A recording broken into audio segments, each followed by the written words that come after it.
go really slow and don't crash.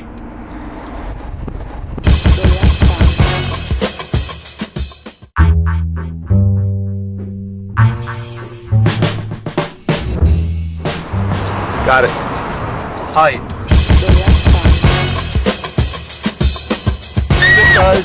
Queen of... Give this man a big round of applause.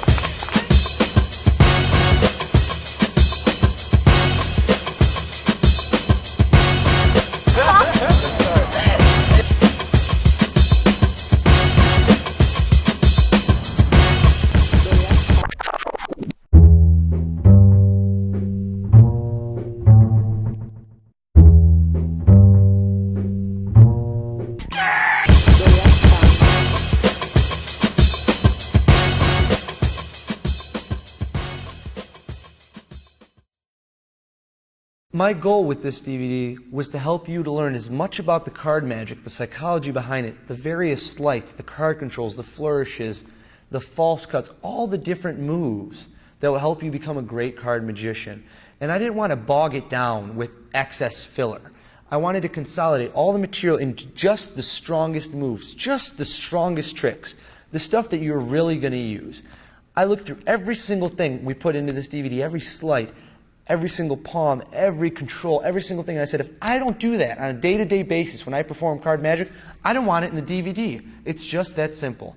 I only want the strongest material. Every single trick was hand-picked for 2 or 3 factors. I want the trick to be strong. I want there to be audience participation, and I want it to look like there's not a single move in the world. I don't want knuckle busters. I want the easiest tricks that give off the greatest impact. I want it to happen right in the spectator's hand. I want a year down the line, when that spectator saw you at last year's Christmas party, last year's Halloween show, I want them to say, I remember that trick where you had a card in my hand and it changed in my hand. That's what I want. I want that memorable type of magic that makes you look not like a guy who just does some tricks, but like a true magician. You guys got it? There you go. This is tough, man. Let's rock it out with some people. Okay, I want you to pick out any card. Don't look at it yet. Just pick one out. Okay, pull it out. Don't look at it yet. Now you're a gamble man, right? What are the odds that card's red? Let's say 1 out of 2, 50-50, right? Okay. Without looking, what's your name? Nick. Nick? What do you think it is, Nick? Black. What do you think? Red. Red? Nick thinks it's black. Turn it over, Nick. Let's check it out. Ooh, that hurts, dude. You know what? You know what? Let's try this again. Hold your hand out. Just hold on. We'll keep trying it. And put your hand on so it doesn't fly away. Okay, good. Go ahead and just say stop for me. Right there? Okay, let me look at it. Let's see what okay, you think it's red or black? Red. He's good. He got you. 1 for 1. Okay, you know what though? If I put your other hand on top of your 6 of diamonds for me. Watch the 3. If I take the 3, give a tap below, a tap above. Boom, now I've got the 6 in you.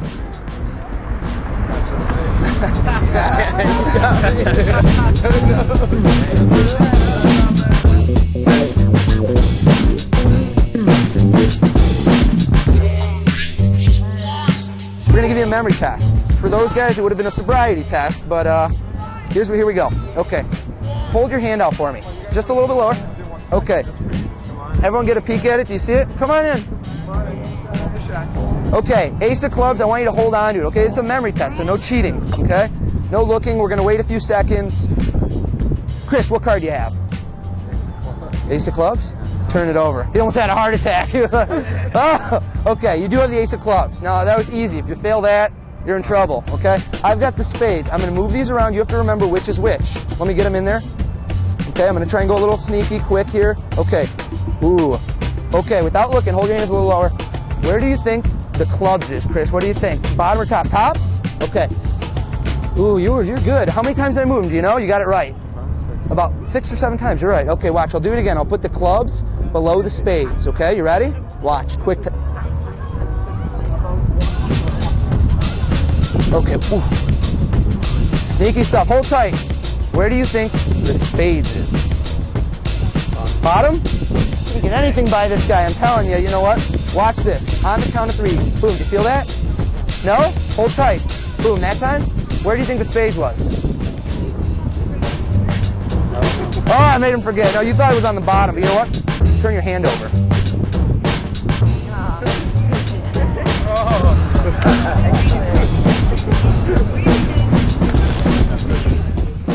This collection contains the foundations of card magic. Double lift, the pass, card controls, flourishes. Everything you need to get started to become a performer, to move up to the next level. When somebody approaches me and hands me a deck of cards and says, do something, these are the tricks I do. Visual, in-your-face magic, anytime, anywhere. These are the tricks.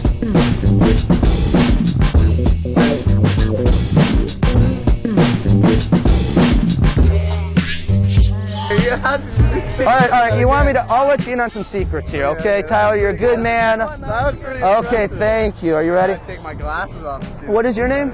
Melissa. Melissa, I want you to touch any card in the deck. Okay? Go ahead. I'm going to push it out so you can see it. Do you see it? Now, I'm going to tell you a little secret about how magicians find cards. Okay? Tyler, hold your hand out. We estimate where in the pack it is. Okay? Hold a little bit lower for me. We're going to keep cutting. I'm going to try and cut right to your card, but I'm not that good. You just put your hand on top so it don't fly away. I'm probably within about 5 cards, okay? So hopefully it's one of them. Tell me at the end. I'll show you all 5. Tell me if it's one of them. Don't tell me which one, okay? Okay, 1, 2, 3, 4, 5. Was it there? Did you? One of them. It is. Don't tell me which one. Let me get rid of the deck. Put your hand on top. Great. Okay, now I don't know whether it was the first card, second card, third card, fourth card, or fifth card, but I got a feeling here. I got a real feeling about the 7 of clubs. No? Okay, wait. 7 of hearts.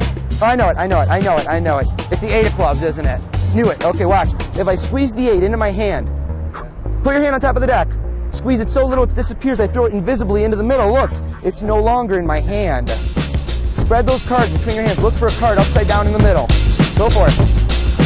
You spread upside down in the middle. Turn it over. That 8. Sir, do you want to check out a trick?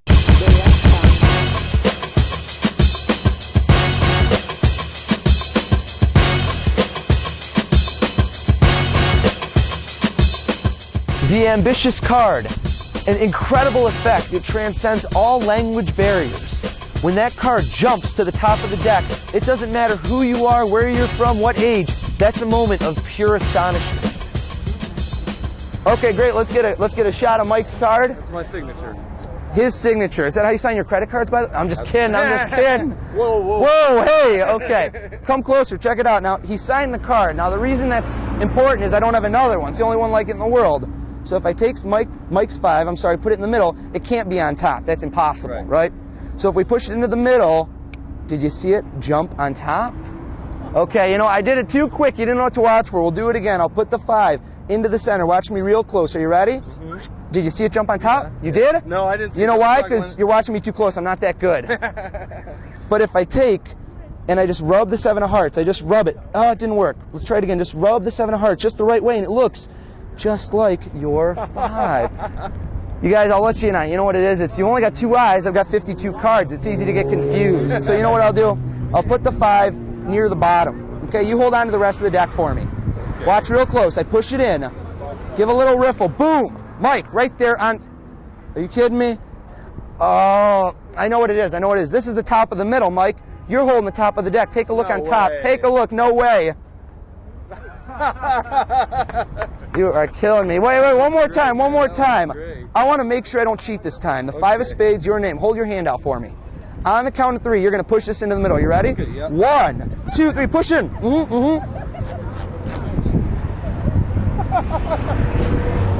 Very good.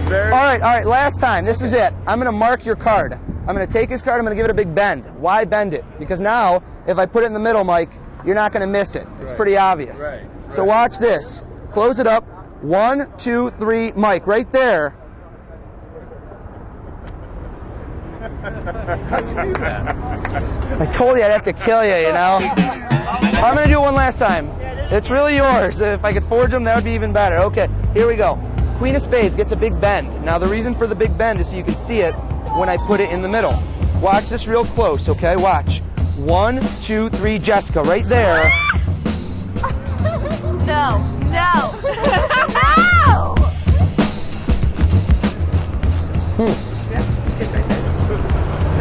It's right there. We've been drinking too much. It's right there. Yeah, if I wouldn't have hit the last margarita. That last margarita made the magic happen. I'm going to use less cards, okay? It's going to make it harder on me. 6 goes near the bottom. Hold the rest of the deck for me. Watch. Push it in. Just a little riffle. Instantly it jumps. Wait. Oh man, you know what happened, Sean? Well, this is the top of the middle, and you're right, you're holding the top of the deck. Take a look. Someone? Take a look, top card, yeah. What? Okay, here's our right. You know what it is, guys? You only have 2 eyes. I got 52 cards. So what I want you to do, will you hold your hand out for me? I'm going to use less cards. I'm going to put the ace near the bottom. You hold the rest of the cards, okay? Watch. Push in there. Just a little riff. You can see it jump. I know what happened. I know. This is the top of the middle. That's the top of the deck. Take a look. Oh my, don't even. Oh my God!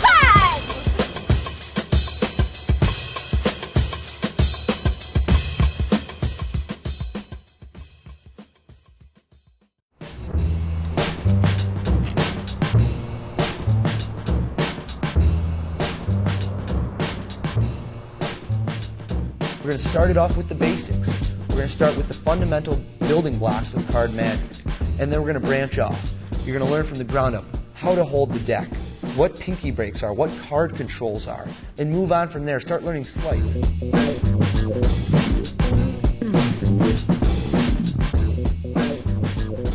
Here's a very popular grip, a way to hold the cards known as the mechanics grip.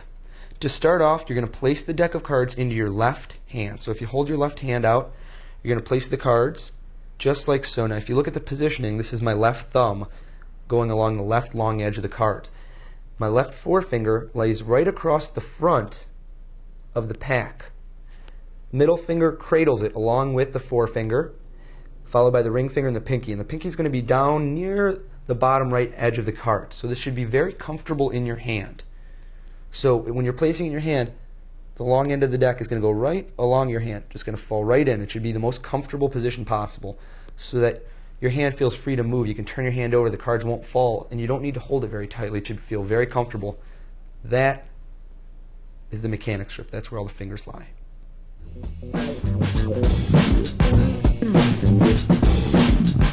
Here's another very important grip. It's known as the Biddle grip.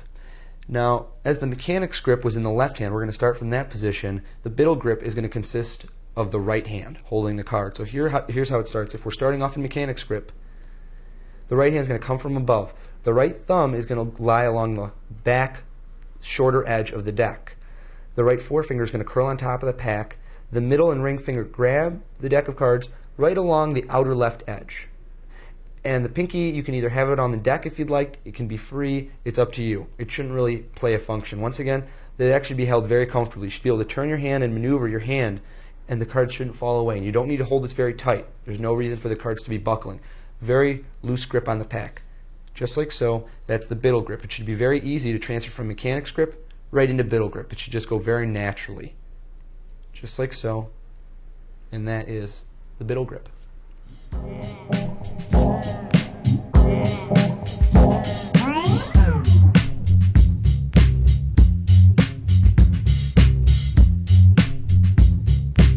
Here's the pinky break.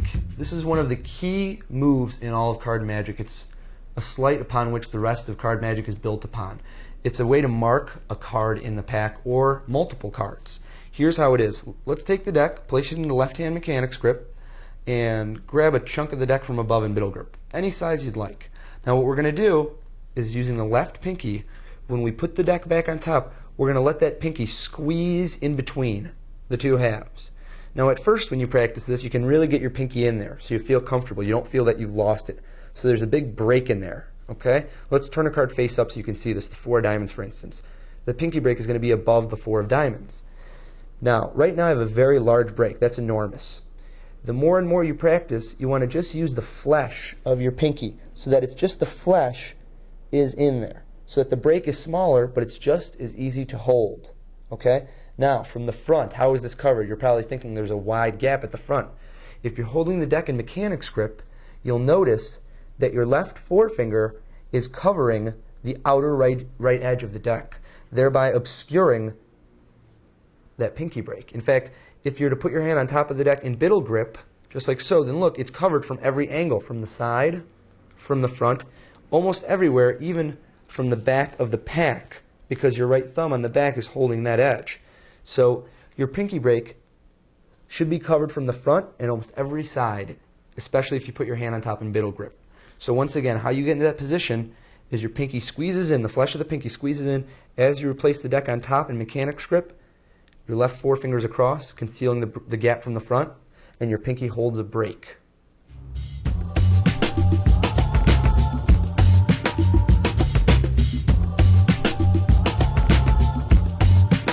Here's the thumb brake. The thumb brake, when used in conjunction with the pinky brake, is also a foundation of card magic. The two combined allow you to control any card, know exactly where its position is. I'll show you how the thumb brake looks. Now, based upon how we learned to do a pinky brake, where the pinky marks the card while the deck is in left-hand mechanic's grip, the thumb brake is going to be where you take the deck into Biddle grip and you're going to transfer this brake from your pinky over to your thumb. Here's how this works. Thumb brake is going to be where your thumb from on top holds the entire pack, along with in the front your middle and ring finger and your forefinger curl along, just like Biddle grip.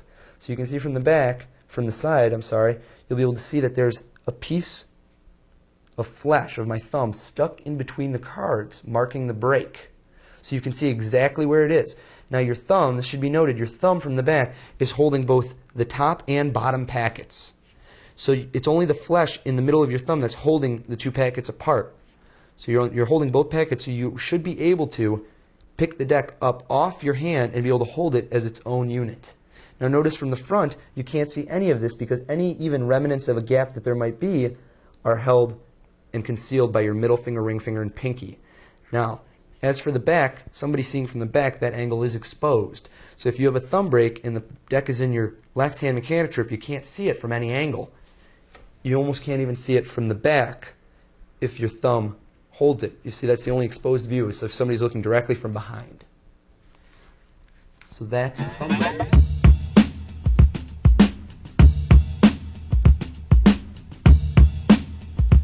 We're going to now learn alternate methods of securing pinky brakes and thumb brakes. Here's a very convincing method. It's called dribbling to secure a brake. Let me show you. First, we need to learn how to dribble the cards in this manner. The way we're going to do that is holding the deck in mechanic's grip. The right hand is going to come from above. The right thumb is going to go right in on the inner left edge. Okay, just like so. And the middle finger, ring finger, and forefinger are, the forefinger is going to be curled along the top. The middle and ring finger are going to hold the outer right corner. Just like so. That should be the grip on the deck. Ring finger, middle finger are touching, and the other pivot point would be your right thumb on the inner left corner. And what you're going to do is you're going to bend the cards ever so slightly. Take a look using your forefinger to push down in the middle of them. You're bending the cards slightly.